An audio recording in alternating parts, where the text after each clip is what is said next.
where I got into quite a bit of trouble in my early 20s.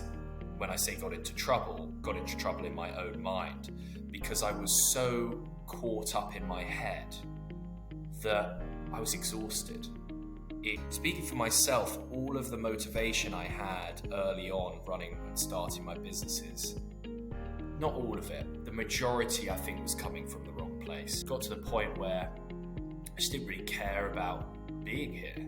I didn't care about what would happen to me, didn't want to die, but I didn't really care. My businesses, and because I'd identified myself with everyone around me as I was the guy that was just like trying to make business work, doing a few different things, always doing cool things. So to kind of end those, even though I knew that they weren't making me happy, was an admittance that, or kind of felt like an admittance that I'd been doing the wrong thing the whole time. I would say the earliest memories for me of mental health was the conversation that when I noticed there was a conversation going on in my mind, and often I didn't have control over it, didn't know where the thoughts were coming from, what they would do, and really how to handle those thoughts or what they meant. I remember being at prep school around the age of probably around 10 and thinking, why is no one talking about this voice that they have in their head? Is it just me?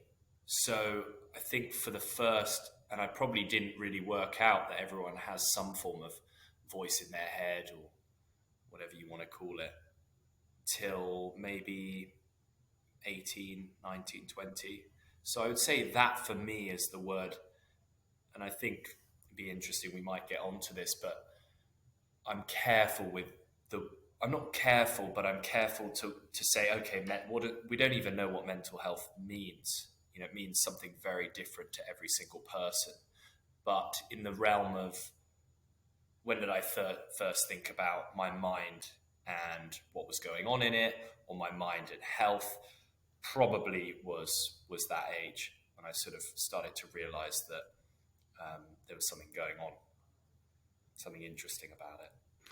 And that voice in your head, what were some of the things that at that age it was saying to you? I think all sorts is the answer. There isn't anything too specific, apart from, I guess, it was, what are we doing here? And I remember no one else really cared about that particular question.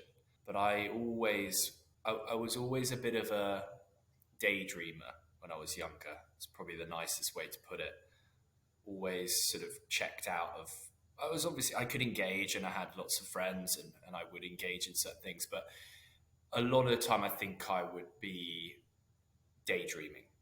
My mum would always say that she'd sort of catch me not listening or whatever was going on, and generally I was sort of in my head thinking about the bigger questions. Why weren't we talking about what this is all for? I think a lot of it was like confusion about why certain things were the way they were at school. Anything from, and really human behavior. I think I was obsessed from a young age. I don't think I realized that I had a slightly different, we all have different minds and we all pick up on different things. All I was clued into was people's mannerisms, how they were behaving, when they said they were angry, but they're not. And I could just pick up on what I thought someone was feeling and what upset people, what made people happy, and really tuning into that. And yeah, no one really wanted to talk about that. That was all a bit too deep. And again, the bigger question of why are we here and what is this all for? I remember that would creep up, and that started to scare me a little bit because I didn't really know how to understand life if we weren't talking about all the different ways that we looked at it, if that makes sense, without going too sort of deep and philosophical. But essentially what philosophy is like, it's just talking about what we're doing here and the outcomes of life and what different things mean, but allowing it to be open-ended, allowing everyone to have different opinions about why you'd live your life in a certain way. And I thought that was pretty key, considering no one, yeah, it's a big question, right? So And how has that played out as you've got older? That kind of obsession with human mannerisms and the questions of life. How's that played out as you kind of got into your teens and adult life?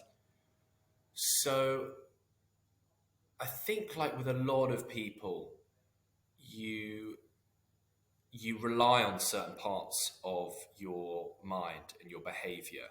And I noticed that I had grown up with a very analytical mind. You know, a lot of people say, "Oh, I've got a really busy mind. I think about things a lot." And I was definitely one of those people. I was constantly trying to, when I wasn't thinking about, what are we doing here? I was thinking about how to solve a problem, how to help someone solve their problem. I love that as well.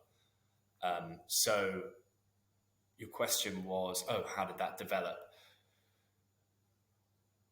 I started to rely on that part of my mind a lot. I thought, well, I'm not particularly good at this, so I will just be analytical and I'll spend most of my time in my head thinking and thinking. Thinking was going to get stuff sorted, thinking was going to make me happier, it was going to make me successful. That's part of my brain that I needed to rely on.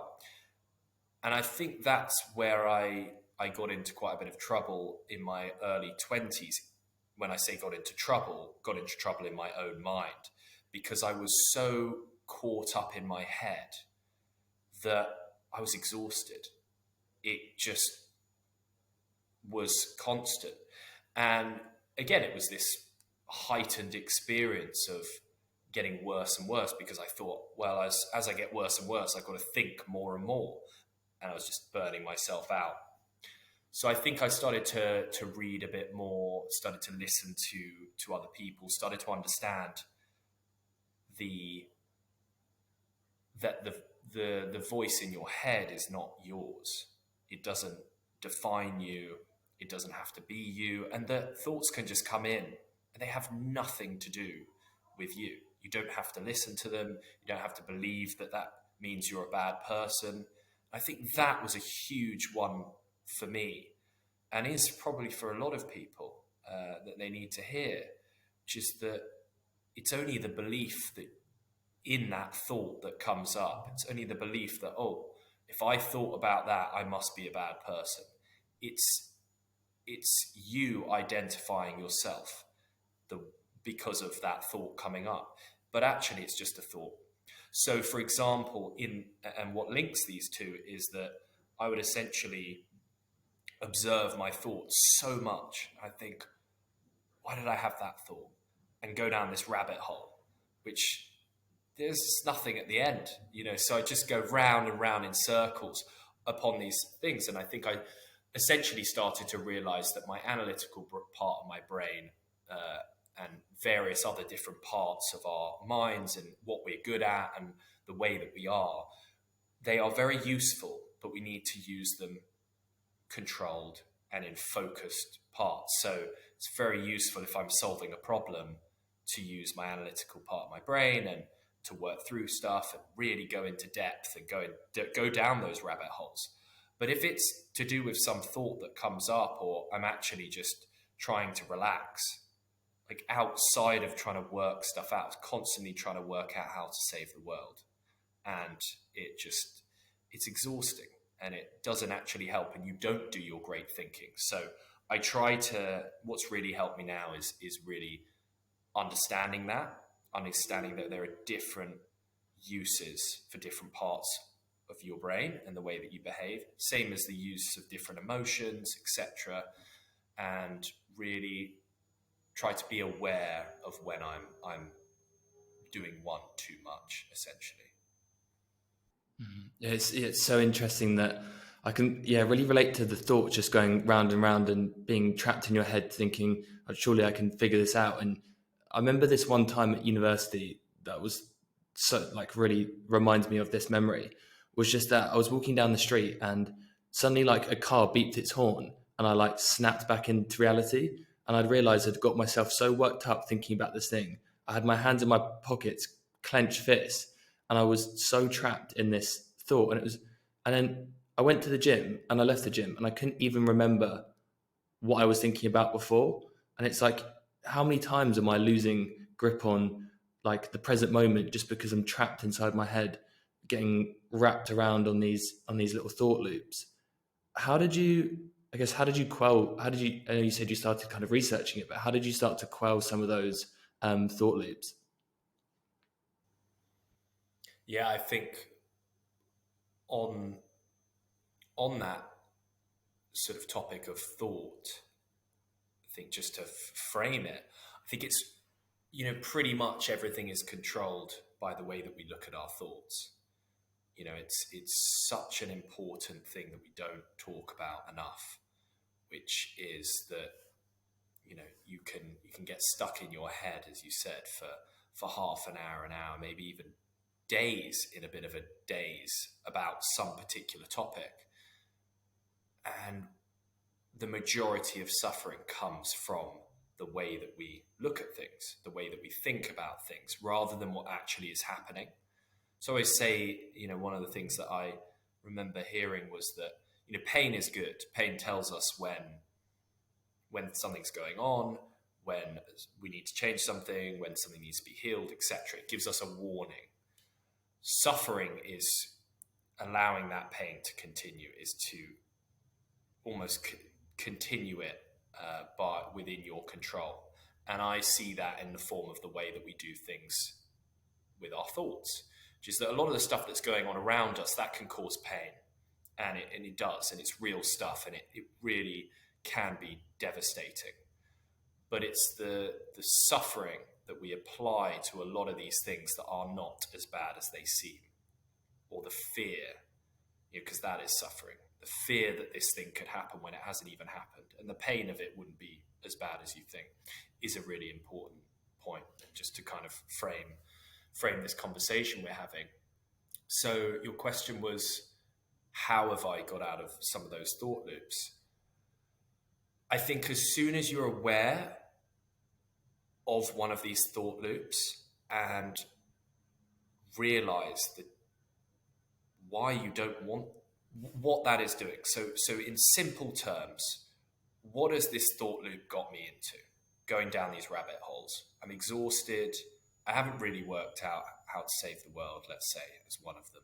And I can't help anyone because I am so in my own head that I don't know what's real or not anymore. And so all of these things, all of the things that happen. So I identify why, if I carry on going that way, what could happen. So I have enough of a reason to stop it. Then I look at something that I can replace that thought with, or a practice that I can do to stop me from spiraling. So, what's a good example? I'll give you an example of, I used to be quite a negative person. I thought it was cool. I hid behind that. I think a lot of people of us do, and it just felt easy. Being negative was easy.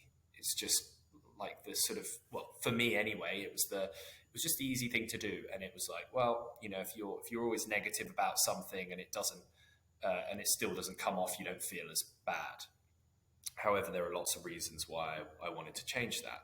So I would notice that something would happen to me, and then this thought would come up, and it'd be like, oh well, like I was saying, I would make myself suffer by saying, okay, let's do an example of what's just happened. So I broke my toe a week ago playing football, and if that had happened to me 5 years ago, I would have essentially, for 2-3 weeks, I think I just would have been sad, very sad. I don't like to say depressed, but I think part of me would be just really feeling sorry for myself and very upset. Probably not depressed, because that's a different feeling. And it happened this time around, and I probably had a day of thinking, oh my goodness, when I'm not going to be able to play sport, so then I'm It's going to be bad for my mental health. I'm therefore not going to work as well. I'm therefore my business isn't going to go very well. I'm not going to be as present in conversations with people I love and like, etc. Spiral. That's where the spiral comes. So maybe it's not negative, but it is the negative things that are happening. And instead, this time round, I probably had that for about 24 hours. I think the pain was also stopping me from kind of realizing what was going on, which is again another thing. I'm like it's very normal. We're not superhuman. We can't just like not react and not be emotional. I was emotional. I was letting it all out. I was complaining. And then the next day I just caught myself thinking, I'm just feeling sorry for myself. Probably because I'm tired and I'm in pain. What can I do? How is this going to be a good thing for me? How is breaking my toe going to be a good thing? And I started thinking about all the things that it would allow me to do that I haven't been doing. So I love yoga, but I haven't done it for about 6 to 9 months. I kind of go in and out of phases. And so I thought, well, this is a great opportunity. After a week of having a bad toe, I'll be able to at least do yoga. I'll do hot yoga. And then I start going down all the things that's going to help with. And it's just a simple thing, but it's how I see the difference between a negative and a positive mindset. It's taken practice to get it down to that quick. But I genuinely, anytime something comes up and it seems like a disaster because it seems negative, I just straight away, I've practiced over the years to just say, okay, firstly, what are the good things? And secondly, what can I do about it? That for me is, you could call it like a growth mindset or a positive mindset or whatever it is. I just think it's a better mindset for me because I know that I'm going to spend less time suffering. Who wants to suffer? Less time suffering and more time thinking, oh, what are the benefits of this? And it totally changes my outlook on everything and it cuts the spiraling down. It's not to say that it's not going to happen. It does still happen to me, as I said. For 24 hours, I was having a go, just at life. Everything felt like it was all coming in. Everyone has that. But after I'd done that, and sometimes that actually is important. Being emotional, getting those emotions out, saying them out loud, even if you're just being silly. It's great. Do it with someone that you trust and that you love and who will understand and just go, okay, Alexi. And then, but if I'm still doing it the next day, then I'd like them to go, are you sure you need to be suffering almost?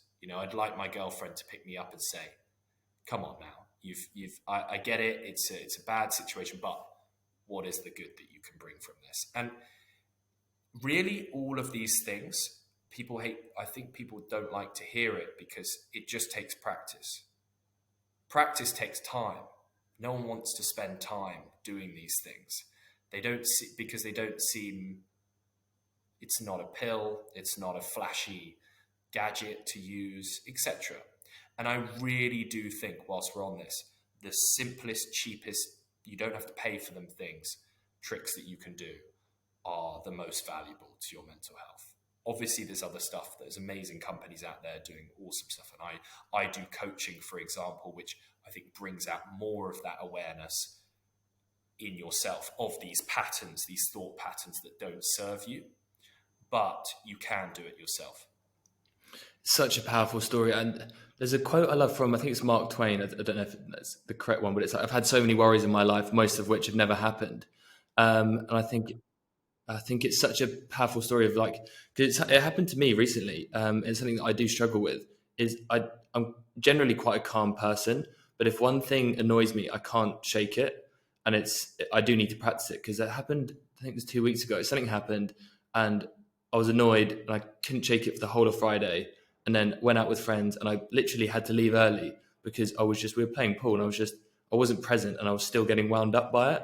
And then in the morning, woke up, and the first thing I was thinking about was this. I just couldn't shake it. I was like, I just know in a few weeks this is going to be a non-issue, and I'll have forgotten about it. I'm losing days of my life to just being stuck in this loop. And it's, I guess, even when just like, for example, starting this podcast, like the first few felt so unnatural and it felt like really hard to do. But I'm only on, I can't remember what episode I'm on now, 6 or 7. It's still a very new skill for me, but it's just like the repetitions and repetitions, and it's doing it when it's repeating something when you don't want to do it is how you get really good at something. And when you get into this negative loop, you kind of, all you want to do is double down on it because that's the emotion that you're used to having with it.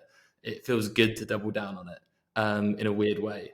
But it's just going against the grain and really pushing through to just learn that skill. But yeah, what I want to, you touched on coaching. Why? But just from reading through your profile, I saw you've founded a couple of businesses in the past. Why did you want to start a business in the first place? Quite a few reasons, mainly to do with freedom from authority. I definitely was fed up of school and being told kind of what to do by people who don't really know what they're doing or don't even ask that question that I was talking about earlier about what life's all about. So how can these people kind of teach you, stuff without letting you know that? So I think that freedom. My granddad was an entrepreneur, and various family members have since become entrepreneurs, and I always knew I was going to want to create something of my own. I think there's something so cool about adding something that is yours to the world. So yeah, between those, I probably also at that time I wanted to be super rich when I was 18, let's say, and just prove everyone from school and from various parts of your life wrong. And that is one thing I've seen since starting, well, since having a lot of these conversations and starting coaching 2 years ago, is that we're all, often holding on or doing things to prove to others that we're worthy, and also prove to ourselves. So it's something that you've got to be aware of and be careful of, because how long can you be trying to prove your maths teacher wrong for telling you that you never amount to anything? It's just a funny thing to end up being stuck on, but it happens. So what was your question again? Yeah, just why you started the business. But did that manifest itself in a healthy energy for you? Because I know it's sometimes in me, it's been helpful for motivation, but can sometimes come as quite a dark energy at times. Yeah, it's a really interesting question, and is different for every single person. So I can't speak for anyone else, but speaking for myself, all of the motivation I had early on running and starting my businesses, not all of it, the majority I think was coming from the wrong place. And these things can keep you really motivated for a long time. They can keep you motivated maybe forever, but do they keep you happy and enjoying what you do for that long? No. They could distract you from realizing that you don't actually love what you're doing and that you're just kind of doing this stuff to avoid other things. But I think for me, they definitely came out in some unhealthy ways. I was just non-stop. And, it's important to work hard at times when you're running a business and starting a business. It's not easy. But I was just consistently doing that every day for 4 or 5 years, just, as people say, burning the candle at both ends, doing a lot of social stuff.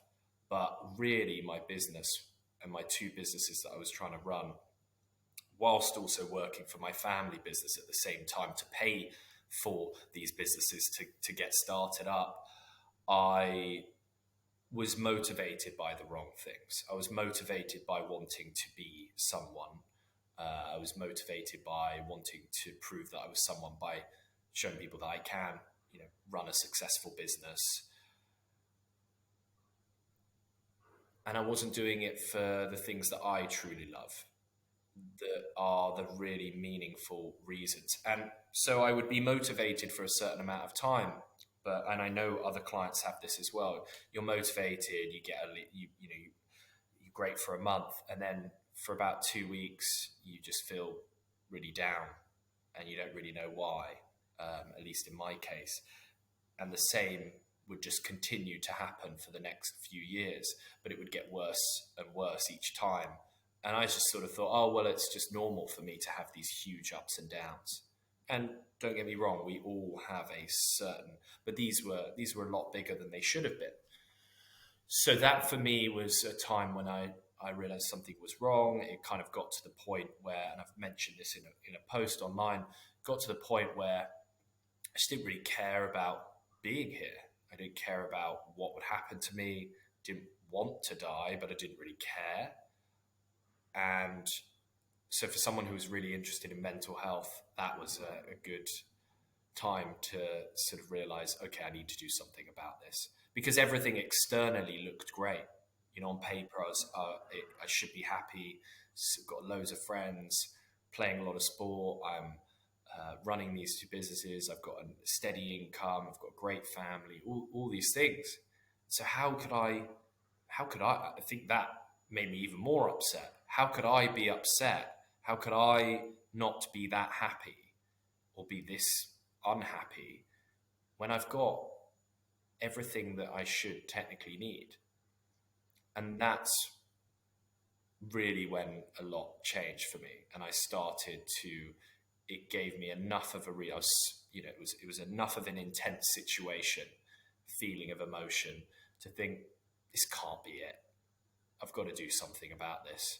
So that was kind of where a big part of my journey towards more meaningful work started, doing the things I love, doing the things that I feel valued in, helping people, and doing things that really do keep me motivated naturally. Like I want to do them. I'm not doing them to distract myself from other things that I don't want to do or don't want to think about. Because that's another one. A lot of us tend to, and I did for a while as well, just do things, keep ourselves so busy that we don't have to think bigger. We don't have to think about ourselves too much. We're just focused on one thing. And I can see that happening a lot now. And we've got so many gizmos and gadgets to keep us. One of the I don't know if you've ever heard of the book The Five Regrets of Dying, Bronnie Ware. It's a palliative end of life nurse wrote a book about the top regrets that she found of people coming towards the end of life. And one of the regrets was, I wish I'd lived a life more true to myself. I wish I'd done stuff for me. And did you that feeling of not wanting to live the life you were living and kind of becoming apathetic to it all? Do you think that was because? Yeah, why do you think that was? Do you think it was because you were so deep in a certain persona and you were trying to prove people wrong, and that energy had taken over, and you didn't know how to stop your journey, and that yeah. Are you asking why I decided to make the change, or? I guess looking back at it, what was it about because did you feel like you were on a train that you couldn't stop? That you'd created this life and all these different businesses and this journey, and you felt like you couldn't get off the train, and you just felt like you wanted to get off? Definitely. And I'd call that the identity train, whilst you're putting that image in my head. I think we build up identities. I built up identities around myself, like I'm the entrepreneur. I'm going to be hugely successful at business. If I'm not, then I'm no one. And that is the danger. It's really important to, identities can be useful, I've learned, but they need to be fluid, and you need to be able to let them go at certain points. It's you at some point you need to be the school kid, and then when you leave school you need to change identity. If you stayed as a school kid, then you're going to struggle in the real world because it just doesn't work like that. It's the same with anything. And I found that with my businesses, and because I'd identified myself with everyone around me as I was the guy that was just like trying to make business work, doing a few different things, always doing cool things. So to kind of end those, even though I knew that they weren't making me happy, was an admittance that or kind of felt like an admittance that I'd been doing the wrong thing the whole time. And that's hard, but it, but, and it feels like a waste of time, but it's not. You know, it's easy to say, oh, what a waste of time that was, but it's not. I learned so much through it. And if I didn't have those experiences, if I didn't have this experience of knowing what it's like to enjoy working for myself and on something that isn't fully meaningful, then I wouldn't know what it's really like to do meaningful work. Like, to me, meaningful work. Because, by the way, a lot of these businesses they were enjoyable. Like, what I was doing was enjoyable. The creating side of things I really liked. It was just, I think if you're running a business, you are going to have to put a lot of your blood, sweat, and tears into it. It's going to be a lot. So for me, it had to be something that was worth doing that for, especially in the interim. And now I don't look at it even like that anymore, because I think I don't need to put my blood, sweat, and tears into it. I need to work hard at certain points, but I'm more focusing on that balance of enjoying what I'm doing and not going for scale up growth all the time. It's great to be able to get passive income and to grow and to do all these different things.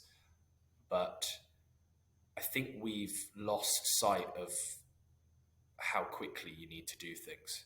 You know, there's always someone that can do it quicker. There's always someone that can do it bigger.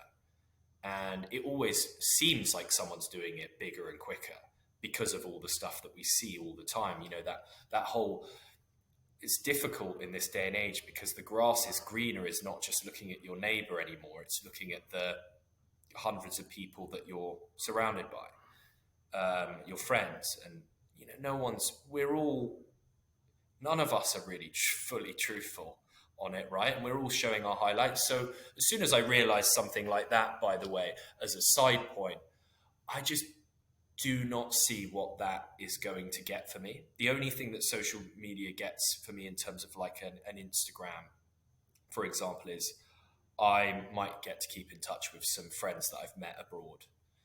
And so I check it once a week or something like that. But I don't scroll because I want to live my life. I don't want to, and I want to catch up with friends. And I know what that feeling, even if we don't feel it at the time, every time you're seeing someone else's highlight reel, it is somewhere subconsciously making you feel, even if you don't feel it right then and there, it is making you feel inadequate to a certain degree, or it was making me feel like that. So I'm very controlled with, I use them as a tool, not be the tool, which I think is a great saying that someone else has said before. When you were going through the pressures of feeling like you wanted to potentially give up the businesses and that train was, and that identity with the train was going full speed, how did you share with your friends and close, like, loved ones that you wanted to maybe stop? How did that conversation start? To say at this point, these things didn't just stop. My businesses carried on.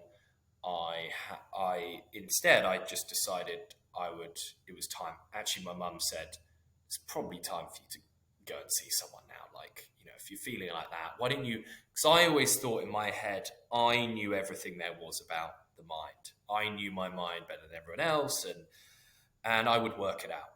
And it's important that I work it out myself because no one else knows me as well as I do. And that got me in a lot of trouble because I would be the helper to everyone. I love to help other people, but it's harder to focus on ourselves. And I've definitely noticed that. It's just, you know, it's easy to give someone advice on what you think they should do. It's the actioning of it that's tough, right? So we don't ever want to give ourselves or take the advice from ourselves because that requires work, or seemingly requires work. So to go back to your question, this one on a train. So I thought, you know, I need to understand what the hell is going on. I need to understand it. And I knew speaking about it would help. it's helped me before with talking to my mum, talking to my girlfriend, talking to close friends. I would open up to those people. So I knew, so, but I needed to, I think the realization that I needed to open up to an independent person and see how different that would be was important. So I went to a therapist, kind of a spiritual lady as well, and she was awesome. She was awesome just because she asked me questions and was interested about how I felt. And often when your friends and family are asking, they can't be as curious. They don't want to poke in the places that they know might set you off. So this, as an independent person, she just got a lot out of me in that first session, and I just let it all go. I wasn't even too worried about it. Obviously, you have those worries when you go into first opening up, but I was so ready to burst. I was like, take what, good luck. This is what I'm feeling. You probably don't understand any of it, but she made a lot of sense of it, or helped me make a lot of sense of it. And most of it was, even within a session, a lot of my upset, a lot of my emotions, a lot of the negative feelings that I was feeling were stemming from various different, I think, various different things that happened, or the way I was looking at things that happened in my upbringing. And that's not to say I had a very lovely upbringing, but it was all these little micro things that we talk about, like, your, how you see your relationship with your older brother, how you interact with your parents, how you feel like you expect to receive love, all these different things that I was just looking at from a point of, it's their responsibility. They're responsible for my unhappiness. And I think that is one of the greatest things that I learned from her straight away, which was that you do realize that they will always have control. If it's always, well, they did this and they're making me feel like that.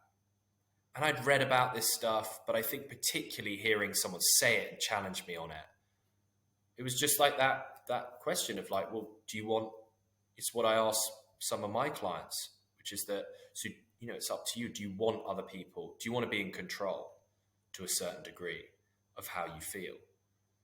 Because you can be. You can, but it's a choice.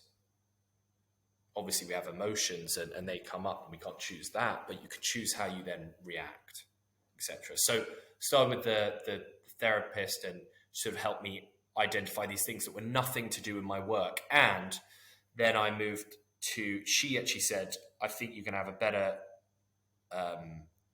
better experience, and I think you don't need me, you need a coach. And I've got this guy who I have done therapy with for years, and he's a mentor and he's a successful businessman, and he's looking for mentees.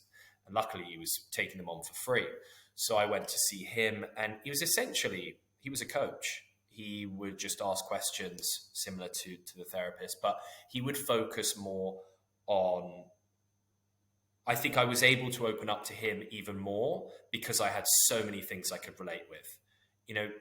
Part of the reason she sent me there was because everything I came back to, and my excuse was, oh yeah, but like that would mean that I have to sacrifice the businesses. And I find that with founders, when they come to me, they are petrified of being told, even though I don't tell people what to do, they're petrified of being told that they need to like slow down their business, or they need to stop it, and that's the only way to health. And I was scared in those moments that I was going to be told, you cannot, if you want to stop, if you want to feel better, you can't be an entrepreneur. And I genuinely thought that was what it was going to be. And it wasn't that. It was digging into, okay, what is it that you truly want out of life? Those deeper questions that I think I'd been yearning for someone else to ask me. It's difficult to ask yourself and really tell the truth. And he'd call me out on rubbish answers. just like ones that are like, okay, but what does that mean? And okay, but why do you want to create a big company that helps loads of people? Why does that actually help you? Is it because a lot of people want to do that because they think it's the best thing to do in this world? And why do you want to create a legacy? And I sort of realized by being asked all those questions, it wasn't those things that I wanted. I actually just wanted to feel good in myself. And what was it that made me feel good? And what's my why? Is I wanted to daily be feeling like I am improving other people's lives and myself at the same time. I want to feel, and we even broke it down to this buzz, because this was I think it's a good point to say that often on podcasts things sound so, there's a clear path, and there never is. And I always try and make it clear to people that we see this stuff online, and when we speak to someone, they're like, oh yeah, it was really bad, and then I started therapy and I'm all good now. And it's like it doesn't happen that way. There were a lot of ups and downs within this. There was a lot of confusion. There was a lot of, do I trust this person? Am I doing the right thing? Pain in closing down some of these businesses. That was when I started to. I was, because I needed to work out the reason, or enough of a reason to do something else. And, for example, we worked out that I was petrified of having to go back and start again. Of course. I was petrified of going to have to work for someone else.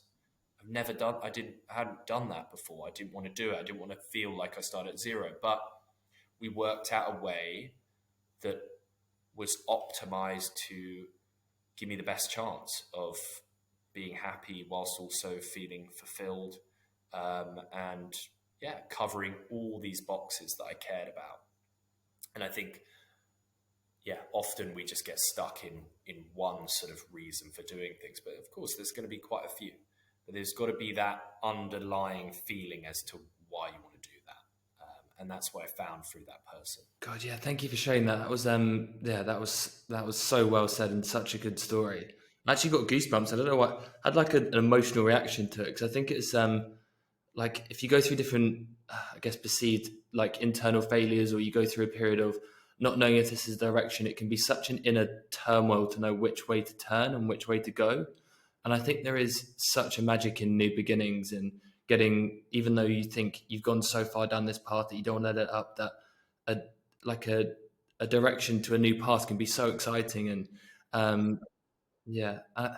So exciting.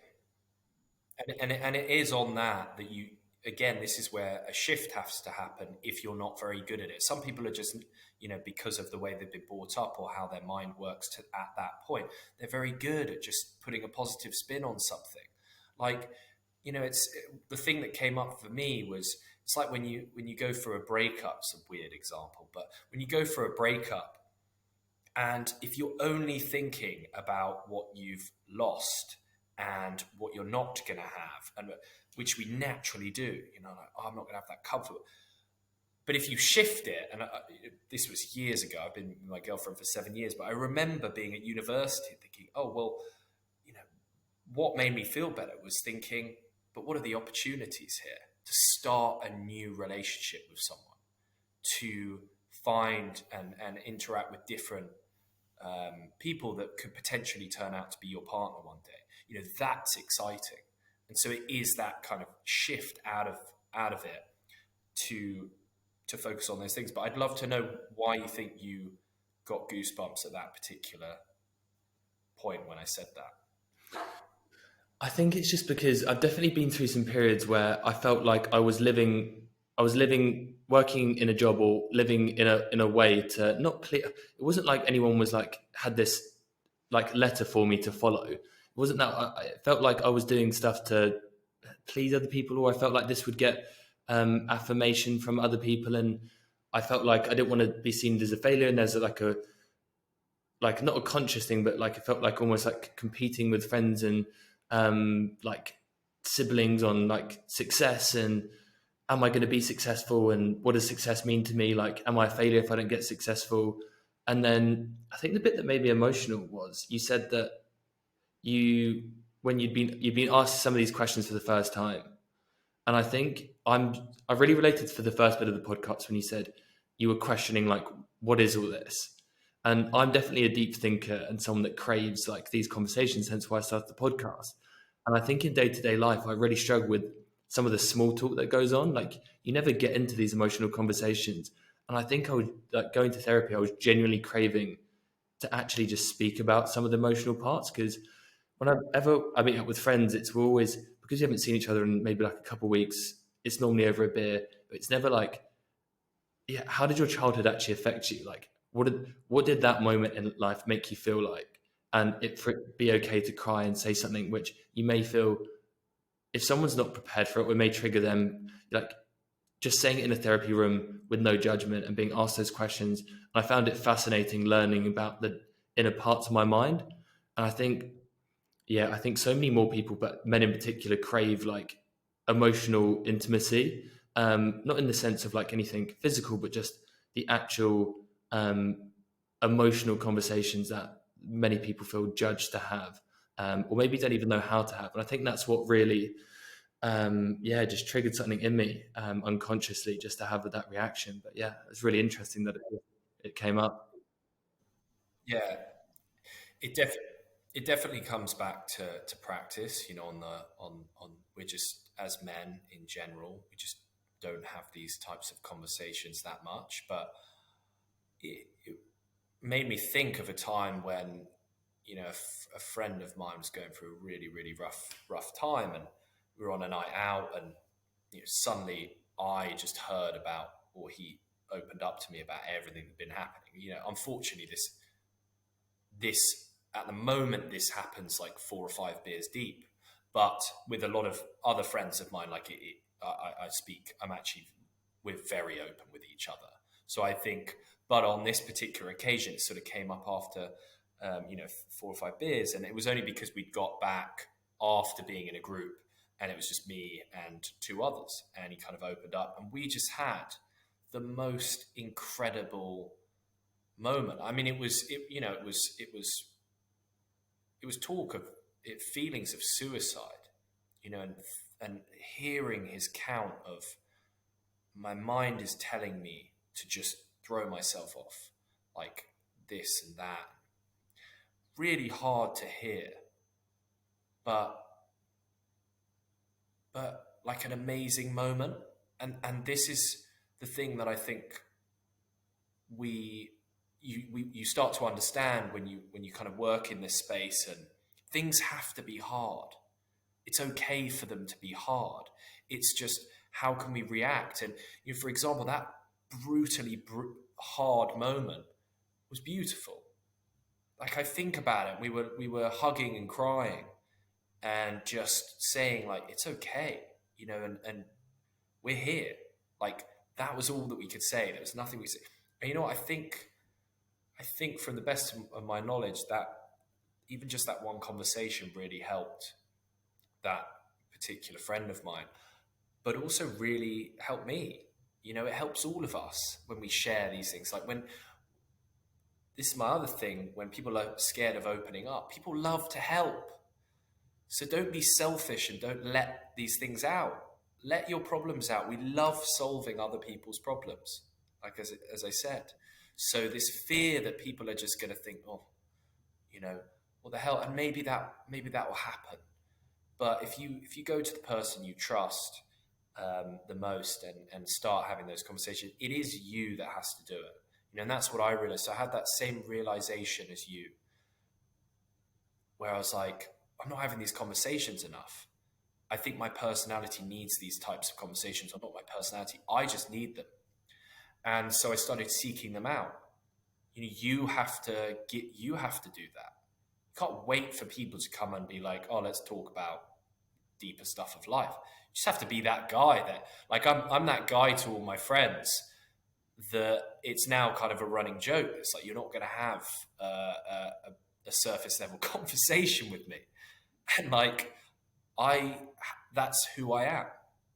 And I love that. At first, I was like, oh, someone take the piss out of me for it.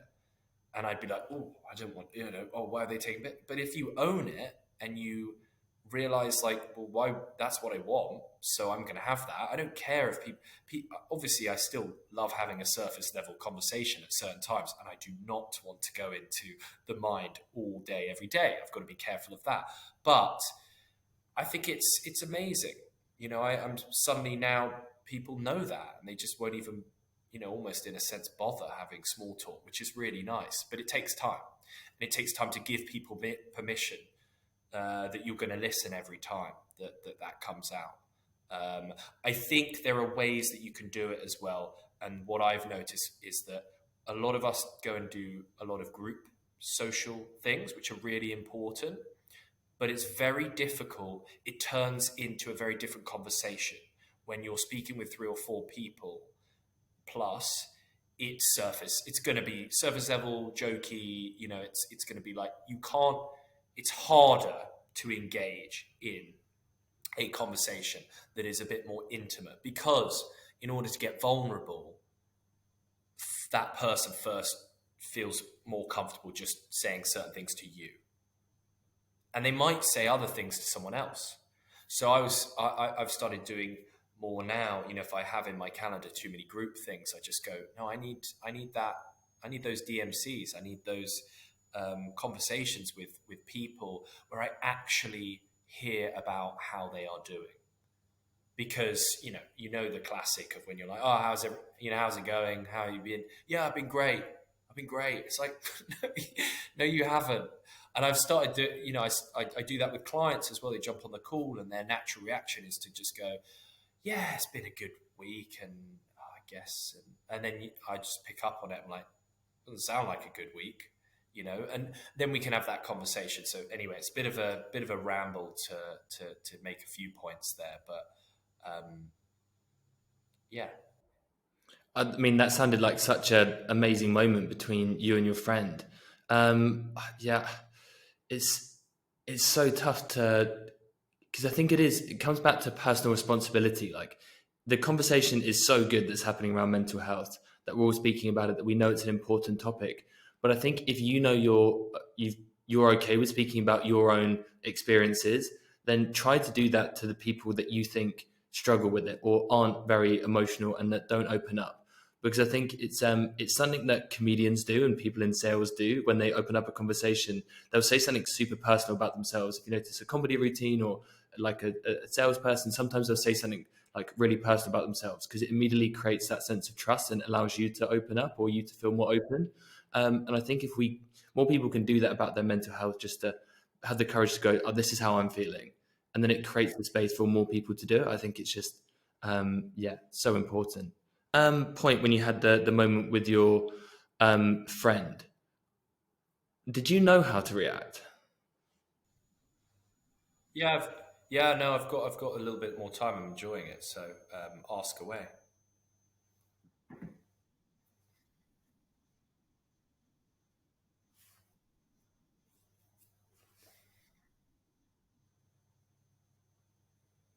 No, no, and I think it's a really good question, and brings a point of, even in my work,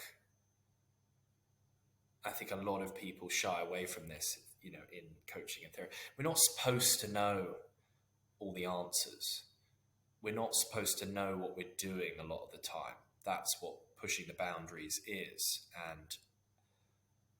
and allow it. We work in a very interesting. I work in a very interesting space, but yeah, particularly on this point of the friend. No, and there was nothing apart from just I know certain things. So maybe that's not fully true, to retract.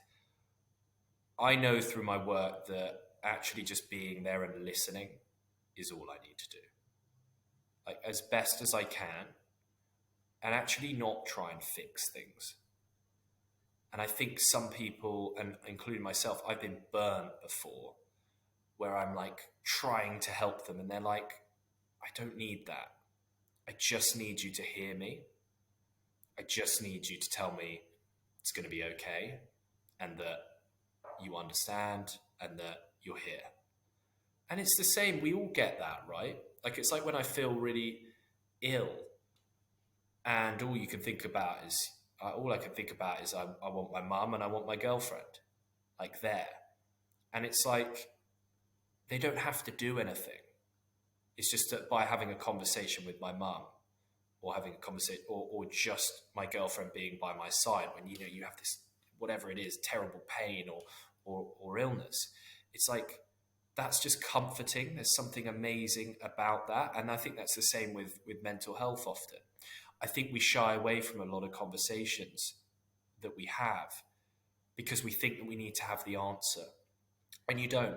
And I learned that coaching in one of my first sessions, which was one of the most powerful sessions I've had. Probably because it was so early on, and I was a bit like you in the podcast room. This was when I was training, and they throw you right in the deep end. You've got to find clients that you give stuff for free. It's moderated. Someone looks at it after, so they know it's videoed. And this particular client, just within 5 minutes, first time I've met him, broke down crying when I started asking a few different questions, and started telling me about how it started with social anxiety, couldn't leave for a few months, and I sort of dug into it, which is what coaching is, just curious about, okay, well, what do you think's going on here? And fumbled around for a bit, and then he just said, well, my mum died 3 months ago, out of the blue from whatever it was. And I remember, just feeling this wave of emotion, like from the other side, and he fully burst into tears. I don't think he was not a guy that burst into tears often. So again, it was kind of like, oh, wow. And I just remember a couple of bits of my teaching, which was that all you have to do is listen. Like, as a coach, if you're listening, that's half of the battle. And often that is all people need. There are some times when people come in and they just want me to listen. They don't even want me to pry too much, although I do, because I think that's more powerful. But a lot of my initial sessions were just like listening, caring, and then just asking a question. And it doesn't even matter really too much about what that question was. Just like, I was listening to a Simon Sinek, and he was saying the best way of communicating and how you can support someone is go on, tell me more, and I hear you, or something like that. And it's so true. These are just little words and basic things that we can do. So when it's a good thing to know, like now when someone like opens up to me and I have no idea what I'm doing, still I'm in this realm, and maybe I don't know. And I'm not supposed to know as a coach. I'm just supposed to be curious. I'm supposed to ask them questions, help them find the answer. And yeah, so that's really what happened in that particular case. And it takes the pressure off you, which I think is really important. I think it's such actionable advice, and I know a lot of times, generally people, but I'd say out of my guy mates, that more of them like to try and fix things, and like to try and have something to be able to do. And there's always, generally, like talking about mental health, there's always got to be some sort of personal development angle to it. Like, how is this going to make me better at my job? Is this going to make me better at business? But I remember the difference I've seen from my male and female colleagues, and this is a generalization, but I think it has rung true for me at least, is that I've had more conversations with my female colleagues in the last 2 years than I've had about like feelings and my emotions than I've had with my guy mates probably my whole life. My closer mates, they're skewed because more comfortable. But in terms of group situations, I've had more conversations about my emotions and my feelings with my female colleagues than I have with any of my guy friends, like across there. And it's I remember this one moment about holding space, which my ex-girlfriend, she wasn't like a coach or anything, but it was there was a moment where at like a barbecue, I'd taken a photo of my granddad when he was alive, and it was at that point in my life I was terrible at keeping my emotions or like sharing my emotions, really kept them down. And there was a moment where we were just alone, and I'd kind of realized the photo was probably the last one I'd have of him alive, and it was causing this like real emotional thing, and I could just feel myself going, oh, just like get on with it. That feeling of like you'll be fine. It's a not issue. Like don't worry anyone with it. It's just leave it. Just you'll feel better in a moment. And I could feel myself getting. I think my girlfriend just noticed that, and she put her hand on my back and just went, "Do you want to speak about it?" And at that point onwards, I kind of like broke down crying. But it's I just wonder how many more moments in life that if we went to our friends and gave them a hug or just held the space and went, "Do you want to speak about this?" And just held the space like, "I'm not going to give you advice, so just do you want to speak about it?" Instead of just immediately jumping into giving advice or yeah, I just think it's really I think, powerful to yeah, and I think more people would ask those questions. And by the way, I'm still bad at it. I'm not bad, but I have a lot of improvement to do. I still notice myself shying away from asking that tough question. Like the harder thing to ask when you're catching up with a mate. It's like, oh, I heard about what happened with, your your ex or something. Do you want to talk about that? But I feel myself in the moment thinking, oh no, but I don't want to ruin the day. I don't want to make it. But and look, there is a time and a place for these conversations. But I think the more that we can do that, the more reward that you get from it because it feels amazing. I don't, majority of people I ask, when I ask them what makes you happy, it always links back to helping someone else. It really does. It's the quickest way to make yourself feel better. There's so many studies on it, but just do it yourself. When I used to feel down, I used to just think, right, who can I help today? Because I know that that's going to make me feel better about myself. And look, it's important to work. It's important to do things for yourself because a lot of people are people pleasers and don't want that. But I think going back to the bigger point on what we were talking about, it's really about having those hard conversations. And I think for a while I went down the kind of like, oh, well, don't make things hard for yourself because that's something that definitely protects and has protected me from taking on too many other people's stuff and whatnot. But if you have the capacity to, just just doing that is really important. Having those harder conversations. Whether it's talking about death, whether it's talking about breakups, whether it's talking about getting let go on a job. Like, I'm always curious. Why do we still find them so difficult? Divorce, whatever it is, and all of these are taboo or feel taboo, and they feel worse because no one will talk to you about them. So it's kind of like, oh, that's a bad thing, so we're just not going to open up that can of worms. And it's like when you do open it up, it's great. You get to process it. People understand it. You don't feel so weird for it. These are things that happen all the time. More people get divorced than stay married these days, but we still find it really difficult to ask our friends. Just say, do you need anything or whatever it is. And so it's something that I'm really challenging myself on, which is that, and I still get it wrong, but it's to, when I feel myself being fearful of a difficult conversation, just have it. Same goes for a lot of the people I coach in businesses, having those conversations with employees that they don't want to have.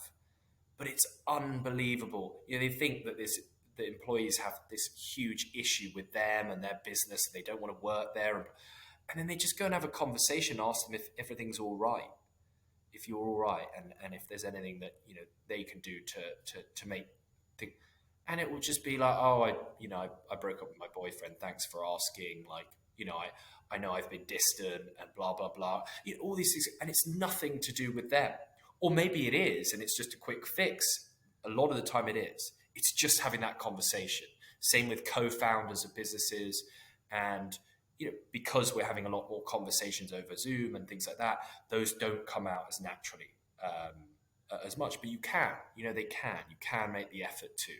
So right now, it's a topic that I love, which is like, can you have that difficult conversation? Will it save you a lot of suffering in the long run?